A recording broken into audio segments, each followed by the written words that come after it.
In this video tutorial, I'm going to share to you on how I can fix lib or libgcc underscore s underscore dw2 one DLL missing on your Windows 11. So let's get started. The first thing that we need to do is to go to the Windows search bar and type cmd. Click Run as Administrator option on the right pane and type sfc space forward slash scan now. SFC space forward slash scan now and hit enter. Scan now, just one word, no space in between. The system scan will begin, so simply wait for the process to be 100% completed.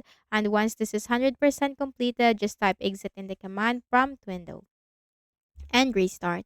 Next method, you can also try to reinstall the program that is giving you the error. Click on the start button and go to settings.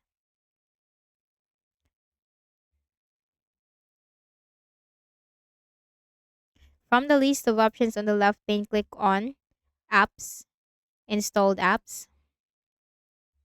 Simply click the three dots corresponding to the program that is giving you the error, and then select uninstall option and simply reinstall it into your Windows 11.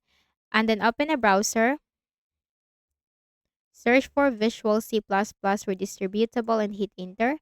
Click on the first option. So check your system type first, go to the Windows search bar and type system information, click on it. Take note of your system type and then scroll down in the page. Click the download link corresponding to your system type and simply install the Visual C++ on your Windows 11. So that's it. And I hope this video helped you. Kindly please do not forget to hit the like button and subscribe to this YouTube channel. Thank you for watching the video.